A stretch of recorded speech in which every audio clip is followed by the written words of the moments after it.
अस्सलाम वालेकुम viewers. Previous lecture में हमने बात की थी एक्सक्रीशन के बारे में, एक्सक्रीशन इन प्लांट्स के बारे में देखा था, एक्सक्रीशन इन एनिमल के बारे में बेसिक इंट्रो देखा था। आज हम बात करने जा रहे हैं nature of excretory product. Excretory product की नेचर क्या है with respect to their habitat. Topic का मतलब क्या है कि हमने इसमें ये डिस्कस करना है कि अगर एक ऑर्गेनिज्म बहुत ज्यादा वाटर वाली, एक्सेस सप्लाई ऑफ वाटर वाली हैबिटेट में रहता है तो उसका एक्सक्रीटरी प्रोडक्ट क्या होगा।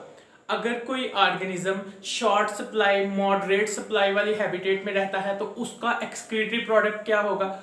और अगर कोई ऑर्गेनिज्म ऐसा है जो बहुत ज्यादा रिस्ट्रिक्ट या शॉर्ट सप्लाई ऑफ वाटर में रहता है तो उसका एक्सक्रीटरी प्रोडक्ट क्या होगा। फिर हम इस पे जिक्र करेंगे यूरिया साइकिल के बारे में। अंडरस्टैंड? तो हम अपने टॉपिक की तरफ चलते हैं, नेचर ऑफ एक्सक्रीटरी प्रोडक्ट। इसमें हमने क्या पढ़ना है, relationship between excretory product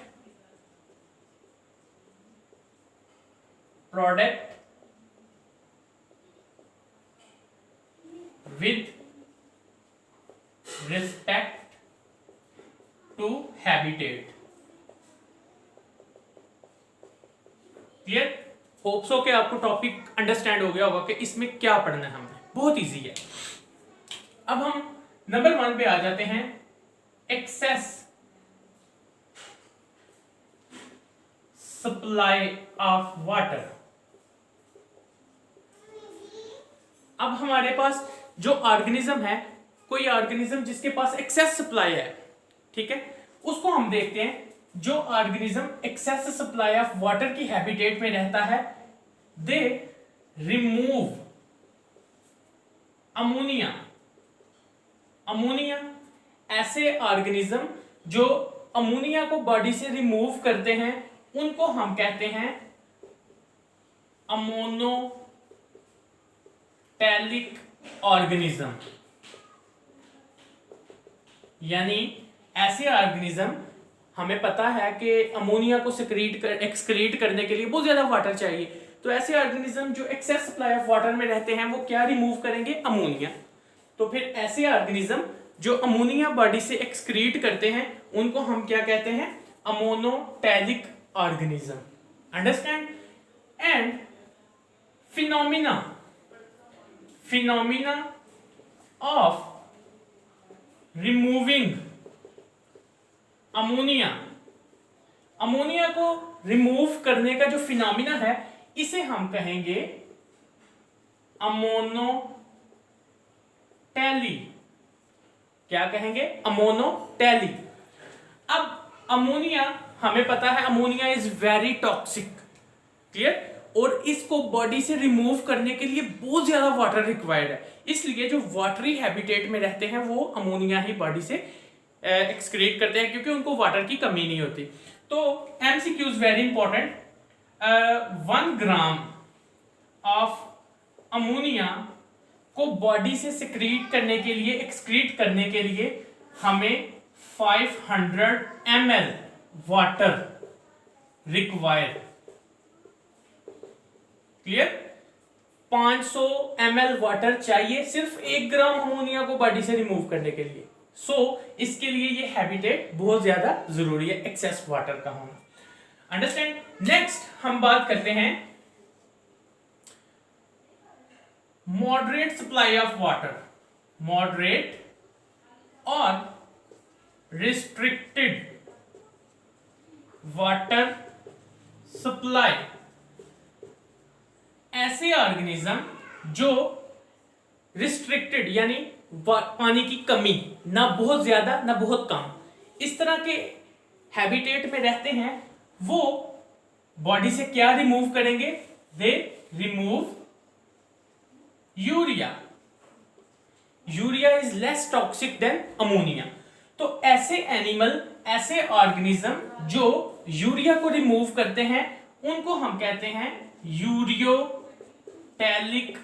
organism. क्या कहते हैं? Ureotelic organism. And the phenomena of removing urea, ऐसा फिनोमिना जिसमें यूरिया रिमूव किया जाए उसको कहते हैं यूरियोटेली। क्या कहते हैं? यूरियोटेली। अब यूरिया अमोनिया से कम टॉक्सिक है और यूरिया बनता भी किससे है? अमोनिया से बनता है। क्लियर? अब नंबर 3 पे कितने परसेंट वाटर चाहिए? हमारे पास 1 ग्राम ऑफ यूरिया को 1 ग्राम ऑफ यूरिया को बॉडी से रिमूव करने के लिए हमें 50 ml वाटर रिक्वायर्ड है। अंडरस्टैंड? Very important MCQs. हमें 50 ml वाटर चाहिए 1 ग्राम यूरिया को बॉडी से रिमूव करने के लिए। नेक्स्ट हमने बात करनी है थर्ड पॉइंट पे।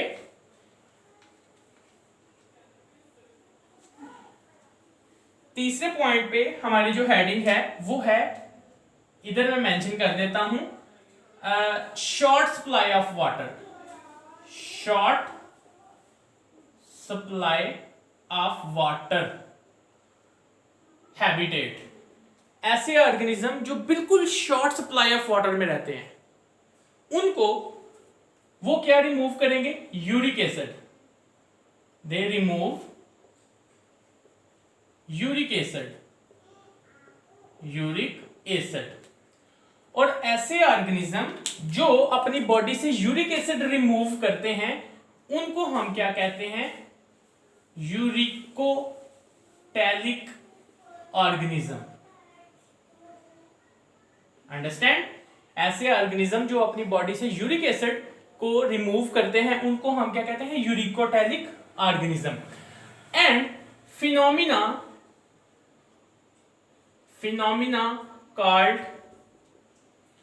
phenomena of removing uric acid is called uricotely. उसे क्या कहेंगे? यूरिकोटैली। अब यूरिक एसिड सबसे लेस टॉक्सिक है, यानी as compare to ammonia urea से बहुत कम टॉक्सिक है। इसीलिए 1 ग्राम ऑफ यूरिक एसिड को रिमूव करने के लिए हमें 1 ml वाटर रिक्वायर्ड होता है, यानी बहुत कम पानी रिक्वायर्ड होता है 1 ग्राम यूरिक एसिड को बॉडी से रिमूव करने के लिए। ये थी nature of excretory product with respect to their habitat. अब इसके बाद हम बहुत इंपॉर्टेंट टॉपिक है जिसे हम कहते हैं यूरिया साइकिल। ये हमारा जो थर्ड पॉइंट है ये यहां से इधर तक है। क्लियर? अब हम डिस्कस करने जा रहे हैं यूरिया साइकिल। ये जो अमोनिया, इसको हम कह रहे हैं कि ये बहुत टॉक्सिक है। अमोनिया कन्वर्ट होता है यूरिया में through a cycle called urea cycle, और ये यूरिया साइकिल किधर चलता है? लिवर में। अंडरस्टैंड? अब हम डिस्कस करते हैं कि what is urea cycle. Urea cycle का स्केच आता है ड्रॉ करने के लिए, बहुत इंपॉर्टेंट है। Sketch out the urea cycle. तो हम यहां पे डिस्कस कर लेते हैं यूरिया साइकिल। हमेशा याद रखिएगा यूरिया साइकिल ऐसा साइकिल है जिसमें ammonia convert to urea. Understand? अब रिक्वायरमेंट क्या है? 2 अमोनिया प्लस कार्बन डाइऑक्साइड के मॉलिक्यूल, 2 अमोनिया के मॉलिक्यूल, 1 कार्बन डाइऑक्साइड का मॉलिक्यूल रिक्वायर्ड फॉर